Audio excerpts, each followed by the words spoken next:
Welcome to 3.18 Live. This is my first video on it. I'm going to be covering ships that are available for sale in game from Astro Armada, and then also let's go right in to the ship sales on this store page and talk about some of the new ships for 3.18. CIG has given everybody 200k UEC in game, and additionally tried to save some of your UEC from your game packages and from other methods that you may have earned. But most things have been wiped in the game. This is part of their long-term persistence pledge wipe system, and the LTP is basically going to leave things alone for a while you get your nest egg back up. It has been theory crafted that due to two recent wipes so quickly, there is going to be no wipes until probably till 4.0. or later, possibly. But in general, they try to get enough time as possible between wipes so Tony Z and his economic teams can go through the paperwork and really see what players are doing, how they're spending their money, how the economy is growing on the player side, and, you know, the impacts of the changes to the game each patch. So I wanted to show you right here, this video. Feel free to pause it at different spots, but this is what's available at Astro Armada in Area 18. And this is as of recording the day after 3.18 Live went live. Basically, this is probably one of the better spots to pick. There are issues with the tram systems, elevators, bringing ships up in other places. Area 18 was the place that I found worked quite well, talking with everybody. It seems like a lot of other folks have as well. Ran into a lot of good folks, had some good conversations. But I went over to Astro Armada, and I would have went over to at least New Deal as well, just try to cover a few different places. But I didn't really feel like braving that. I can't wait until there's additional pads aside from the planetary landing locations, main spaceports like Tiza over at Lorville, and trying to head over there and then get into New Deal seemed kind of risky based on what I was hearing.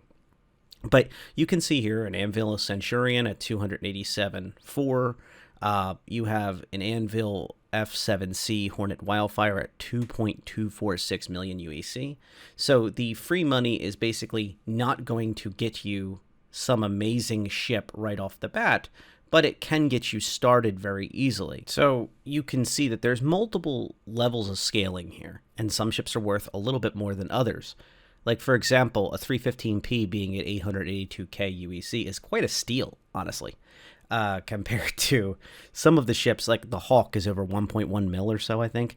And if you're looking in here and you're seeing the exact numbers of all the different types of Hornets, you can draw your own conclusions about, like, for example, the Hornet Tracker is not as useful right now. They basically, a lot of the scanning gameplay is not in game properly yet, but the Origin 350R at 1.6 mil is probably still worth it. It's a heck of a lot of fun. And then on the large scale, 9.4 mil for 600i, and the Carrack, of course, as a great end game, just like this, the 890, by the way, at 26.6 million for the Anvil Carrack.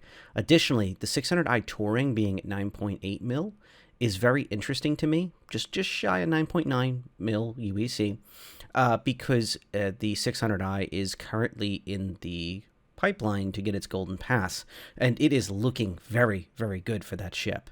So if you own it in game, you will be able to use it just like normal. It will automatically convert.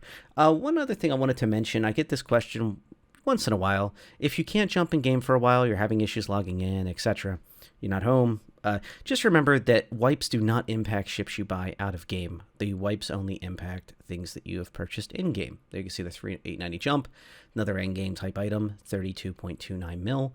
Remember, you can transfer UEC for only a tiny tax on that UEC between players. So if you're with your org mates or your friends, you can all kind of pool your money to get one person that ship. I would make sure they're very active in your time zone, but it's something to do. Now, let's get on the website and let's take some perspective here about the UEC prices in game of certain ships that are available in game. When you go onto the RSI website, basically what you'll see is you'll see your splash page here, and you'll see a Q&A that's very, very important. I'm going to go back to, but the two sale pages are actually here under the post. So I'll have these all linked below in the description. But this is basically the star of the show is the Scorpius Antares. I am not going to go into the Q&A this moment, but I do want you to know that it requires 2 players to utilize this ship right off the bat. If that's something you're seeing, I can't justify. I don't have somebody I can put in that seat constantly. Maybe I don't have other combat ships, and I only can get somebody in that back seat at any once in a while. This may not be the ship for you. It is a very cool ship. It is very neat. It is very utility is impressive, and I'll go more into the in-depth part of that later. You can use the chapters below to skip to that, but let's talk about the sale page here. So inside this area, you can see that it covers that it has ECM, it has a QED, but it does not have the Mantis's snare. It only has the one side of the device. It is a wider range. Based on feedback that we're hearing on the forum, people are asking for more range on those 2 capabilities, and those 2 devices are activated by a co-pilot. Once again, this ship is actually underpowered if it's just one player operating it. You can still use it, but you can't use that QED or the jammer or the ECM jammer. So it really it takes away a lot of the value to the ship. This is the non-turreted version of the Scorpius that was teased on Twitter recently. And you can see that you're talking about 4 size 3 weapons that are on the winglets. And some folks have a dislike of the winglet style weaponry, where the missiles are inside the fuselage, but the winglets are where your main weapons are, because the 4 size 3s are going to give you sustainment on your damage output. And unfortunately, these winglets will eventually get blown off one by one, and that will take away a significant amount of your damage. Many players prefer to have the weapons on the fuselage, therefore you have this all or nothing approach. It's harder to blow apart the weapons off your ship unless you take the whole ship down. But we'll see how well that works in testing of the gameplay. Now, if you are in Concierge, you'll notice that there is a special paint for the Antares, the Tiburon paint, that you can pick up with the ship, and you can get both on Warbond if you have Concierge for $210 USD, and then without Concierge, you can still get the ship for $210 USD on Warbond, and then $230 for credit. Now, one thing to mention is that there are no other packages with the paints built in, and I thought that was kind of interesting that they didn't.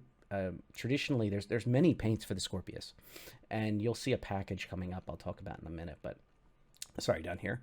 But what you don't have is like a package where the paint plus the ship is together, which I thought was interesting that they structured it that way.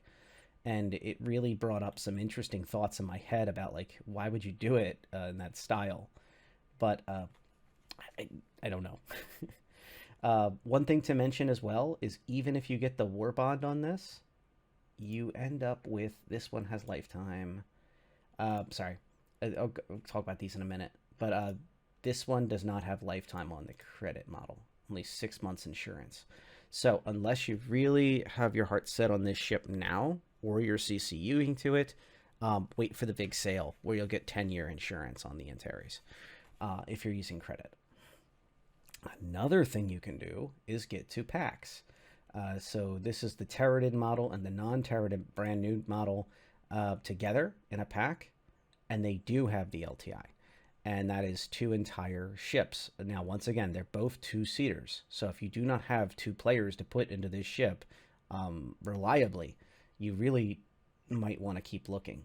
But the Scorpius double sting pack at $440 for the credit version, and then the flyyables packages. So these are concierge only, and you can see $1650 USD and $1825 USD respectively, and they do have LTI on all that.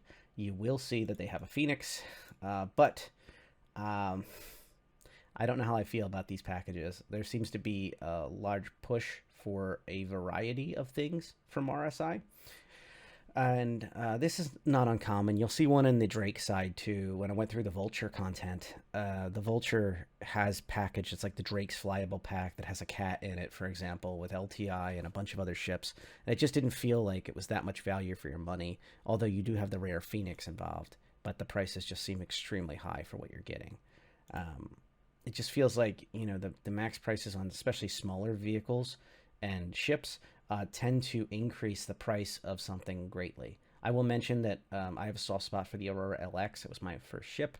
Back in the beginning of the game's rollout, I picked it up. And that gave me original backer status, and that made me very happy. I like the Aurora LX. I have a soft spot for the leather-chaired Aurora. But I don't really see it as a reason to pick up some giant pack. And they're for sale at the big events if they're not already for sale yearly. So here's the paint packs that I was talking about, but notice they did not include the ship, and I still just kind of befuddled by that. But you can see that there's multiple different types of paints that work across the board. The Scorpius paints that work on the regular Scorpius work on the Scorpius Antares. This new Tiburon paint is, like it says, featured 2 rows of the teeth there and the rest. This paint is compatible with all Scorpius variants. So even if you're not interested in the Antares, you prefer the turreted model, you might want to pick up this paint. Another thing to remember about paints in general, any of these paints and any other paint, whether they're rare or not, you can pick them up, wait the waiting period, and throw them into buyback. And then you can pick them back up with credit at any time you want. There is no requirement or something. So there's no pain in doing paints. You might even want to have a rolling credit of 15 USD or something like that. Pick up the paint that catches your eye, a couple of them, throw them back into buyback over and over and over again.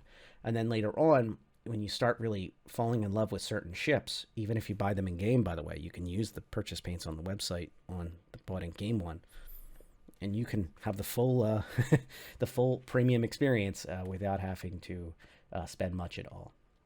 So, if you're willing to earn it in game, just to be clear. One of the neat things I saw at the bottom of both pages was these merchandise. The pint glasses catch my eye because they're not all just saying the word StarCitizen. I wish this was just another ship manufacturer, but it's pretty cool to see Drake, RSI, Anvil Aerospace, and also the StarCitizen logo. Would have liked to see some Crusader maybe there, but or Consolidated Outland. Kind of shake it up a little bit, but 2 utility / combat, and then 1 all-arounder, and then maybe something that's a little out there. Kind of fun. But that's not a bad set. And then also, if I go back, I noticed there was a Drake shirt, although I think that's not going to be on this page. So these stickers are neat. Same deal. Vinyl die-cut stickers are pretty cool, and they are what they are, but we're going to stick to ships for now. I'm just mentioning them just because I thought they were neat. So let's go back to the main page. Whenever you're on the site, if you're new to the game, to the community, you click this RSI logo. It'll take you to the main page. The Scorpius Antares we just covered, and now we're on to the Drake Vulture. As a reminder, if you're wondering why you didn't see your concierge stuff, remember to look for this color next to your account. Make sure you're logged in. If you are a concierge or you're not sure, just make sure you're logged in, and whatever you have access to, it'll add to it. Because the Vulture does not have its Q&A more recent, and I've covered it in the past, what I'd like to try to do is, I don't know if it's officially a Q&A, but there's been extensive video and text about the Vulture. And we've also gotten a chance to play with it in the PTU. We've seen it in the last shows, at least as a static. It's there. So what I wanted to just cover very briefly is that it only has 2 size 1 cannons. So they've stuck with a very narrow perspective on what its cannon capabilities are. It does have the tractor beam that can suck in materials, and then the materials go through the front grid and split into smaller and smaller and smaller pieces, and then it sucks it in, and then it throws it into that back machine. I'll put up a video at the end of this on the title cards that shows the design of how the back area works, and you can actually produce small objects back there. Now, I don't know if I haven't had a chance to test it in 3.18 live, but if it's like the previous test beds builds, what we have is this ability to produce multi-tool components like add-ons, the multi-tool itself, being able to produce these smaller items. So in effect, the Vulture is the first player-operated and owned and process to create items in the game out of, well, scrap, waste, and that's pretty cool. It's a shame it's a salvage ship that actually has that first. The rumored MCV, as we've heard about, and other ships that are dedicated production ships, will obviously have far more capacity at this. The Pioneer comes to mind as well, but that's obviously capital or quasi-capital, depending on who you ask. It would be nice to see a proper production ship. But for now, the Vulture actually is not just a salvage ship. It also is your first taste of being able to produce items on that little machine back there and then punch them out and produce it. And also, if you don't want to do all that, you can also turn it into material, salient material that can then be sold. So, and it has some small amount of cargo on board. I think it's 12 SCU. So it's a pretty cool setup. I also think that if you're a big fan of the Defender, it kind of feels like singe cannons at the end. It's pretty neat feeling having the two frontal objects, and then also having that cockpit. Well, I mean, technically on the Defender, you're off to the side, you're to the left, facing forward, but it gives you a little bit of that Defender vibes. Instead of blowing stuff up, though, you are salvaging. Once again, 2 size 1 guns on board is not going to win any firefights. It will help get you a little bit of help for your group. It's more meant for just getting an NPC off your back, maybe if you're lucky, a very small ship, or maybe in the future punching through something to get to another object. I see them as like destroyal cannons that might be able to help you if the salvaging just doesn't seem to break apart that rock in front of you or something. Maybe a couple shots at ballistic would help. I don't know. I'm just speculating on that part, just to be fair. But it's nice to have something. For reference, the Pisces that came free with some of the Carracks was 2 size 1 guns, and then you had 2 size 1 hardpoints that were not filled. And then the fully fitted Expedition Pisces, which you can get on certain Carrack builds, and also the only way you can buy the Pisces separate on its own on the normal Pisces, has 4 size 1 forward-facing weapons. So just to give you perspective, a properly fitted Pisces, just stock, is got double the damage capacity of the Drake Vulture, a much more expensive ship, an advanced starter of a ship, the Drake Vulture.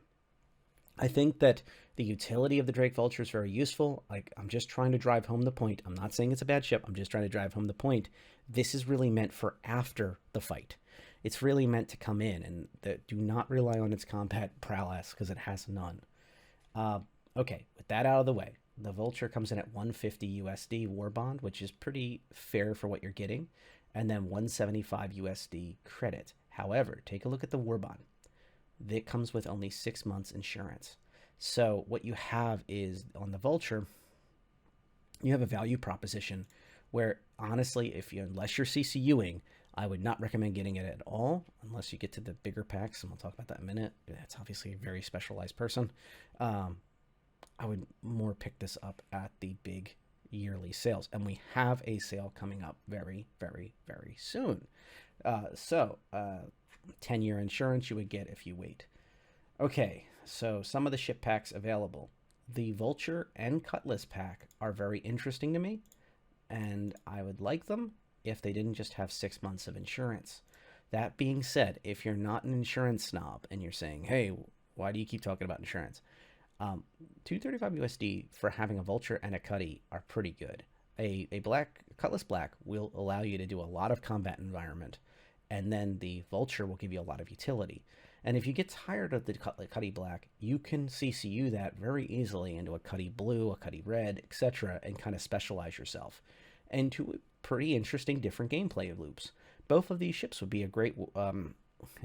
I know it's not 0 to hero anymore, but that would be a great way to kind of start a journey if you wanted to document it, maybe with your friends, for videos, for content, whatever, and just say, okay, I'm going to make an alt account and just put those two on there. And you do very well for yourself very quickly. So, yeah. And then as we go up to the bigger packs from the 235, 260 USD, you start seeing the jump. I mean, this is really high. And also, I'm personally in a great dislike of the Mule right now, not because of what it is, but because its value in price jumps this grouping up greatly for no reason. The Mule in game is only 15k USD. It is not worth basically anything. If you still have one, please remember to have a CCU lined up to just any other ship 5 USD, 10 USD CCUs even. The Pisces, by the way, is a fantastic choice to jump the mule from, or the C8R Pisces if you want to spring a slightly more, and it gives you a medical ship that can QT. That's quite a different creature. But anyway, the 445 pack is still just sitting with 6 months insurance, although you gain a prospector and a freelancer max, and of course the vulture. So it creates a different dynamic. This is no combat at all in this group. Although, I mean, the freelancer max, I guess, would be kind of funny to see if you could take like 3 freelancer maxes and going around and trying to pick fights with people. It'd be kind of funny. But the ship is kind of poorly handling. And the prospector is kind of interesting to be the opposite of the vulture. It would have been cool to see a package that was just them two next to each other without the max, which obviously is there to carry the goods from either of these ships to market. And the mule is obviously meant to sit inside the max, although the max isn't that big to waste some space to put a mule in. I'm kind of iffy on that one. So people chime in if you've seen a mule successfully used on a smaller ship. It doesn't just fold up. So I mean, the front forks stay closed, but that's just because of the way it's set up now. And yeah, there's still a lot of space. Think of trying to shove a forklift somewhere. And into the Drake Flyables pack I alluded to earlier, this does have LTI, although we're talking about a far different price. This is also concierge only. Buccaneer, Cat, Corsair, all the cutties, including the steel, which once again jacks up the price. And that's a hyper specialized ship that you're not going to be using very much of, although you might strip it down for parts using the weapons on other ships. I'll bite my tongue about that one. The cutter, Dragonfly Black, which once again jump up the price. Herald, Mule, Vulture. And once again, the Herald and the Mule kind of jack up the price, although the Herald's pretty cool. So what you're seeing is honestly probably, if you took a little bit of the fluff out of that, probably a 900 USD pack for Warbomb with LTI would be very interesting, although it might need to hit the 1K point to get the LTI, unfortunately. And then you obviously 1,000 for the credit. And also goes bare with saying the credit variant of this does have LTI as well, which is a nice touch. So if you already had a bunch of ships and you're melting a bunch, picking something like this up is not crazy. If you're very excited about the Drake stuff, just remember you're paying a premium for getting the cutter, the Herald, the Mule, and there it is, the Dragonfly Black. And then, of course, you might not want all the cutties. If you got a cutty black, you might just want a blue. If you might value the black's larger, unbroken up cargo without those body storage areas, and ditch the cutty blue, even though it's a very useful ship and has, upgrades out of the box that are nice. Let's talk about the paints for the Vulture real quick. And once again, there are 3. There is no special concierge one, so if you feel left out, rejoice. There is none. I think the red one is really, really cool, this assembly paint. If I was going to pick up a Vulture right now, I'd be picking this up. And once again, remember, you can always pick up the paints, play with them, throw them back into buyback, and pick up the new latest, greatest paints, and then keep pulling them back out of buyback as much as you want. Carbonide paint is pretty neat. Once again, you got gray. I do caution about this one, the Longhorn paint. I don't know why, but when I first went through these, my eyes felt tricked. I felt like I was looking at, like, I'm going to use a real world term, Eddie Bauer edition, like the two-tone job on some vehicles and some clothing and stuff. I thought this was brown. I don't know why my eyes thought that was brown when it was smaller and whatnot, but it is not. It is orange, burnt orange to be specific, a darker orange with black trim. And then gray obviously is in there too. So this one right here, I would be very cautious about picking up. Remember, you can always throw things back into buyback after a few days, but it's something to be mentioned. The assembly paint, I think, is the standout. It's really, really eye-catching, and it's a nice build. I will also compliment the regular Vulture is quite a nice color, and there's not anything quite like it right now.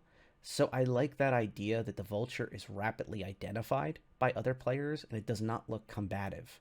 And it looks like a workhorse that's not combative. And that's got to be a compliment up for it, because some people may not attack you if you're in a ship they can rapidly identify as not a threat. Or at the very least, they may interrogate you first, like, hey, are you friendly or foe or whatnot. Whereas if like a random retaliator or something wandered into their space, or even just a regular fighter that has a flashy, cool color paint job, they may just shoot first and ask questions later, not even looking at their scan or anything. But I think that really shapes up about what scanning is going to look like, what players' gameplay behaviors is going to be. I'm not sure. And once again, I'm not reviewing the merchandise, but I just wanted to mention that it's nice to see things that don't have the StarCitizen logo thrown all over them.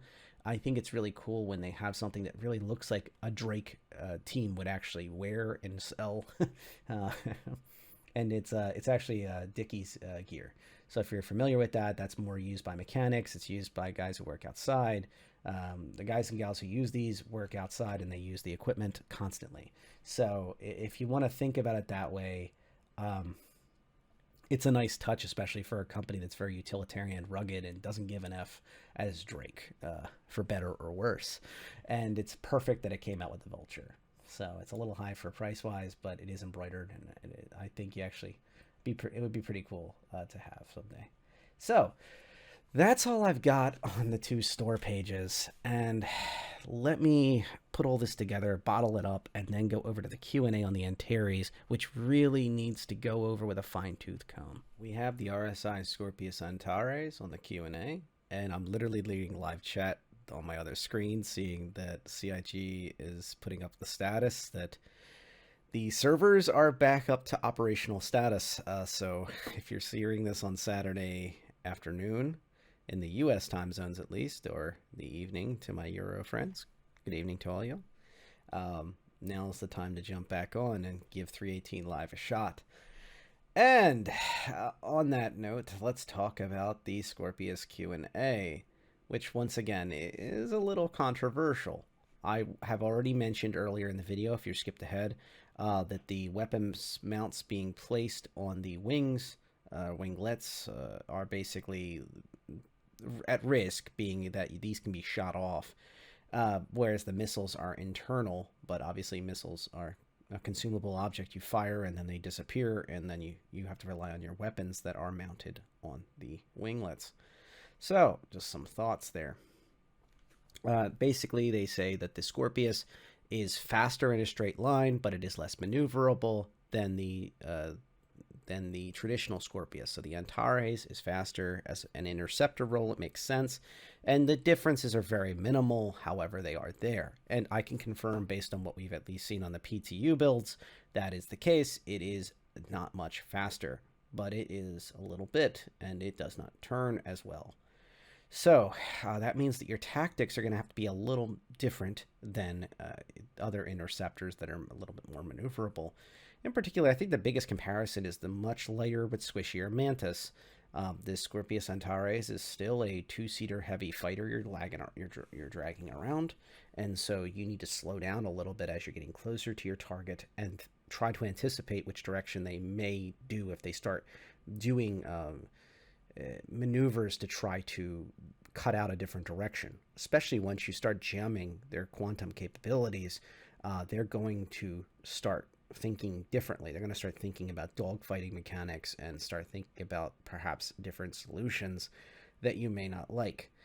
So slowing down, being ready to anticipate the juke, so to speak, is a very smart move. The range on these weapon systems, these jamming systems, is longer than most other ships in the game that have these capabilities, including, for example, most importantly, the QED has a longer distance jam than the Mantis. However, due to its lack of maneuverability, you could, in theory, have somebody juke you, kick it into high gear. I'm thinking of something like a 350R or some other fast, very fast fighter, and may be able to get out of your range if you're not careful.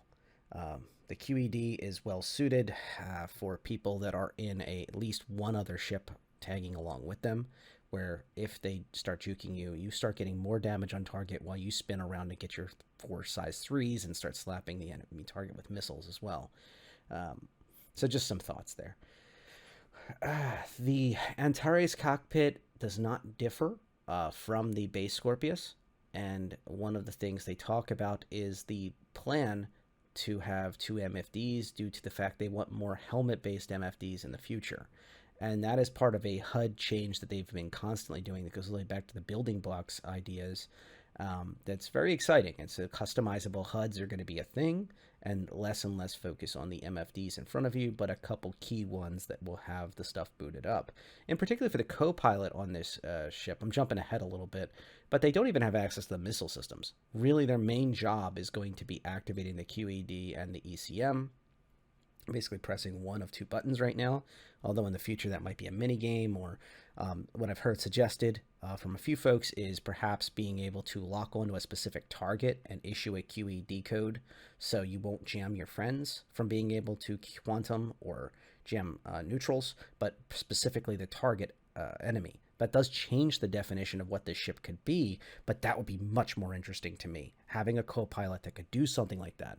But let's get back to what's real and what's here, and not trying to speculate how they're going to fix the Antares.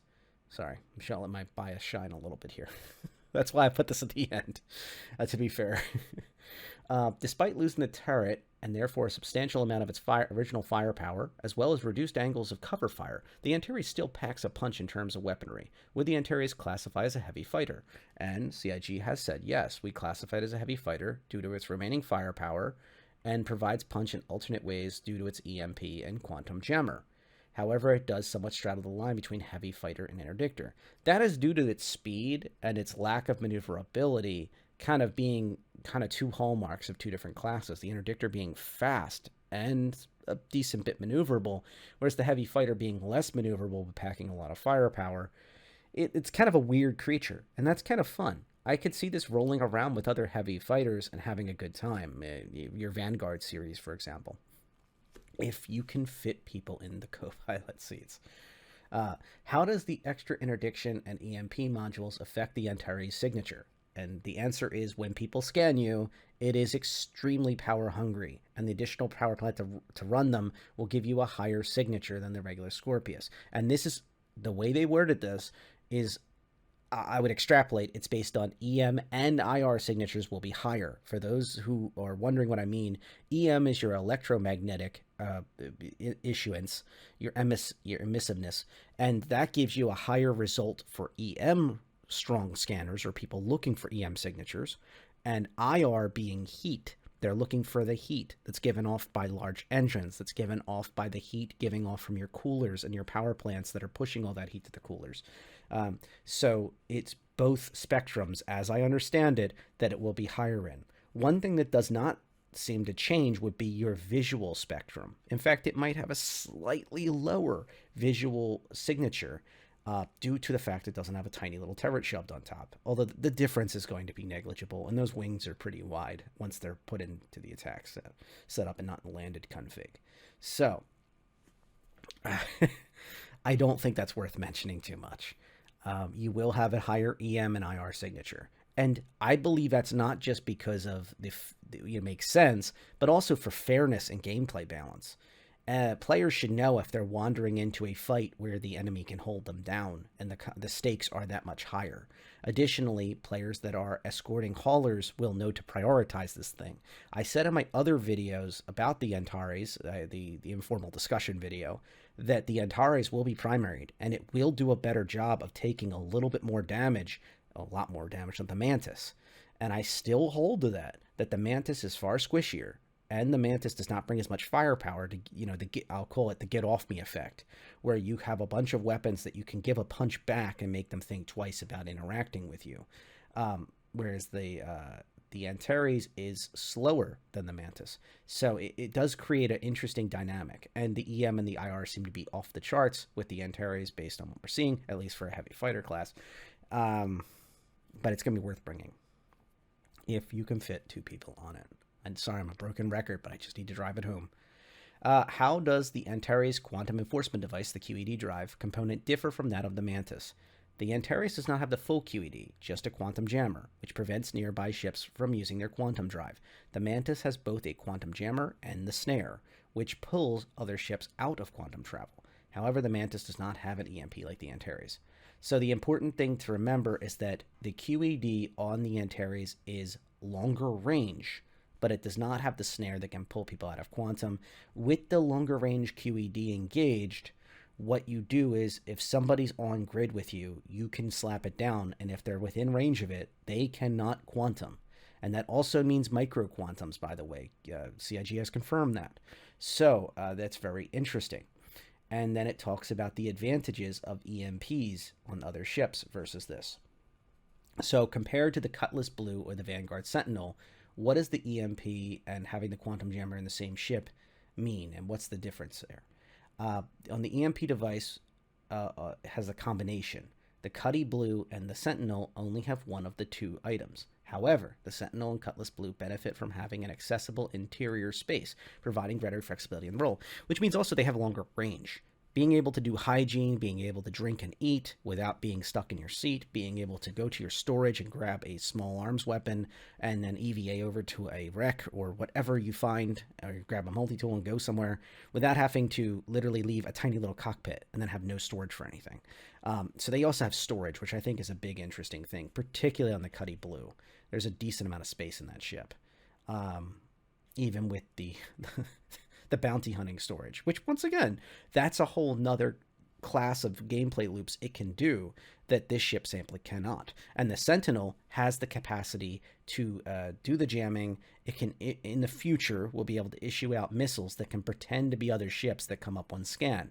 So you can, for example, make the enemy think there's 3 Idris escorting this hull D, and out of desperation, and your little Sentinel might be missed, although people might call your bluff and visually identify the targets. However, or maybe a hull E you can throw out there and make people chase a wild goose. So there's 4 different hull E's being fired, and only one of them's real. Until somebody positively IDs the correct ship, they won't know the target to jam down with their fancy Antares. So the Sentinel's more defensive in some ways. It's also good on offense, but it's very good on defense. And the Cutty Blue obviously has the bounty hunting capacity. And that's not even going into the range of these, where it talks about how compared to the Vanguard Sentinel, the EMP is better on the Antares due to its longer range, but it has a slower recharge time. So that means if you miss your firing, it means a big difference. And also, if you if you fire off an EMP, the enemy will have more time between EMP strikes to be able to do something. So there is a trade-off there. But remember, I mean, you do both EMP work and QED at the same time on a ship with decent range on both. If you can do the crew, I should have like a little acronym. If you can tolerate having 2 people, player pilots on board until we get NPC crew to be able to put in that second seat, it's pretty useful. The Antares EMP radius is higher than the Warlock's to account for the reduced mobility relative to the smaller ship. Now, the thing about the Avenger Warlock, though, is that it's a single-seat ship. And this brings up an interesting topic I wanted to talk about. When you compare the Antares to the Cutty Blue and the Vanguard Sentinel, they are really meant to be 2-seater ships. They're meant to be 2 players are running that ship. Technically, you can do everything with 1 for the most part right now. But in the future, they could go back and let's say they do a pass on the Sentinel, and all of a sudden you need a co-pilot to do most of the fun stuff. And not even counting that, you need to have them running the remote turret. And then on the Cutty Blue, you really need a second player. They can make it that way, that you need that for the jamming capacity and some of the missile systems and such. So they could turn around and make those ships. Maybe, yeah, you can run them with 1 player, but most of the good stuff, you really need 2 players, which makes them more on balance of the Antares. The Antares could be an indication of what's to come. But the Avenger Warlock, on the other hand, only has 1 seat. The Avenger Warlock is not meant to be a 2-player ship. So it really has an advantage there, and it still enjoys the EMP. And it's, I mean, very reasonably priced for what it is.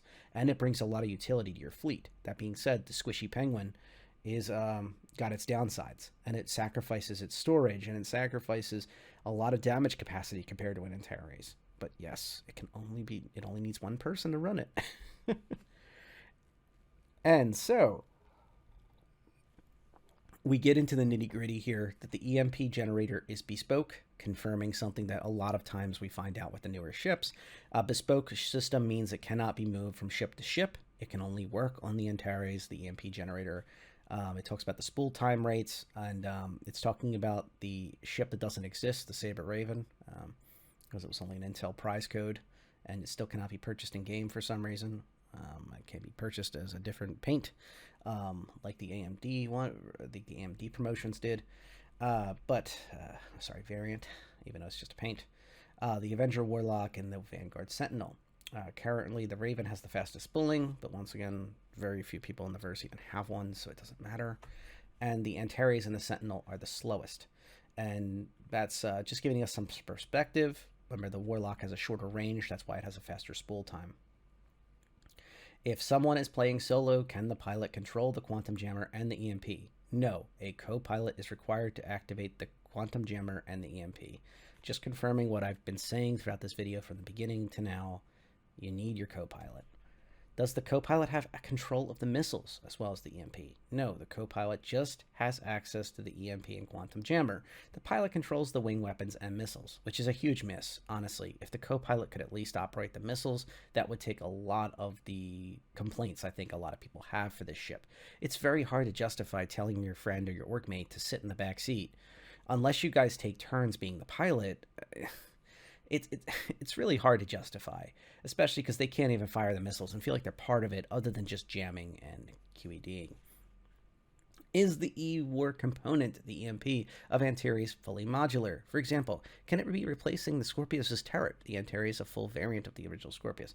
The two ships are full variants, and another reason for this is because it requires a second power plant, you saw in the earlier part of the Q&A, to just run that QED. So it is a full-on variant. With the introduction of master modes, will quantum jammers affect a ship's ability to quantum boost? Yes, the quantum jammer is currently planned to interfere with the ability to quantum boost, which makes some very interesting gameplay effects. So ships that are designed to be very fast and maneuverable in combat, even in this new master mode system that's meant to slow everything down, will suddenly find themselves in very dangerous situations very quickly and held down for a small, let's say, fleet of ships to chase. So Antares is going to be a nasty ship. It's still planned, but low priority on the list, to have different flat patterns of the wing configurations. And I would like to see that, these third states. And they also mentioned the Dragonfly's compact state, the Eclipse's tuck wings. And they mentioned this as like kind of like an issue that's across multiple ships and vehicles for a very good reason. The Dragonfly's compact state is a very important one. A lot of people own referral Dragonflies, or they picked up Dragonflies over the years. They cannot fit them in a small ship justifiably because it takes up almost the whole cargo area, if it even fits at all. Whereas the Dragonfly, those front and back pieces are meant to scooch together and take up less space when they're not being in use. So in theory, the Dragonfly is meant to be moved around very, very widely. Additionally, it's one of those things I've been talking about a while about with the Kraken, is that I believe when you put a Dragonfly into compact state, you'll be able to fit a lot of Dragonflies in that Dragonfly bay, and also unofficially inside the cargo hold. You won't just need them in the Dragonfly bay. Dragonfly bay is better suited when it's not in Atmo or parked, being able to quickly and safely fire a Dragonfly off to go to other parts of the fleet, to go here or there within the fleet area.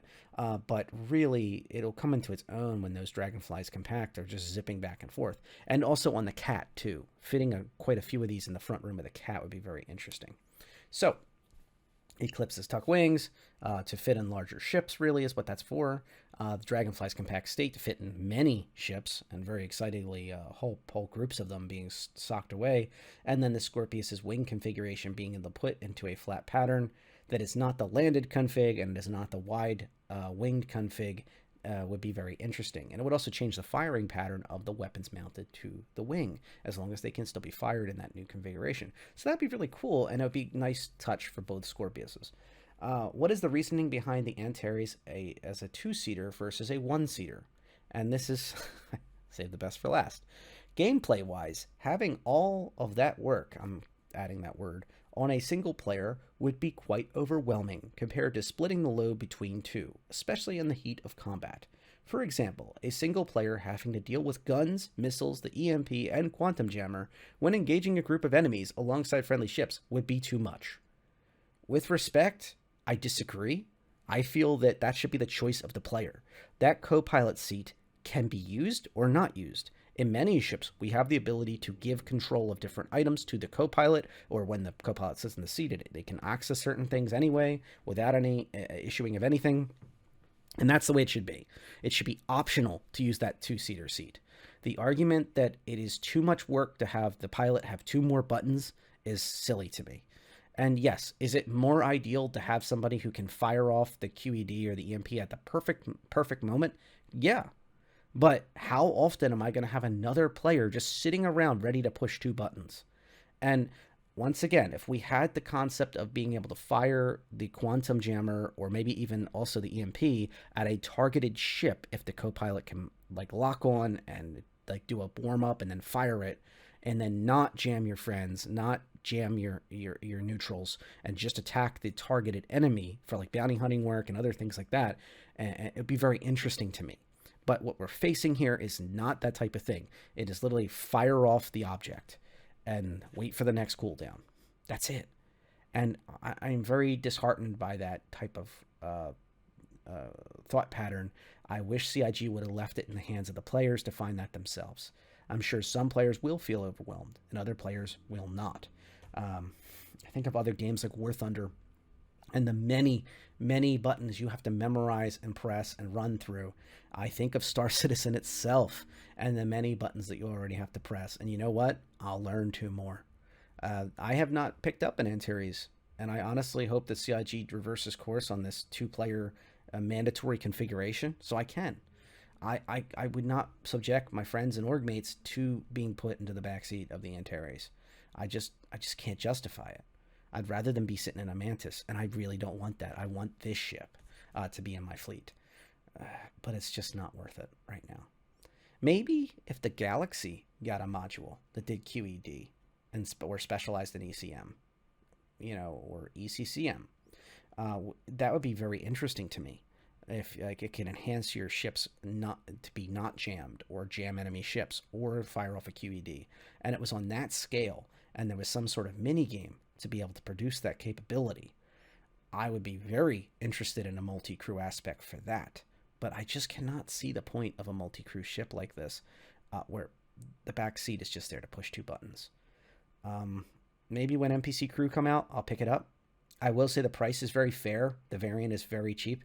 I think that's on purpose to try to build up sales, because a lot of people will not be picking this up. That mandatory backseat basically kills it for many. And that will do it for me. Thank you if you made it this far. Remember to comment, subscribe, like, all that nonsense. And particular, thank you very much to my long-term subscribers. As I've said many times, and I'll continue to say, I make these videos as much nowadays for you as I make them for myself. I enjoy making them, but I see these as helpful to the community. And if there's specific topics you really want me to hit on, let me know. And if you'd like to do maybe an interview about specific topics, let me know.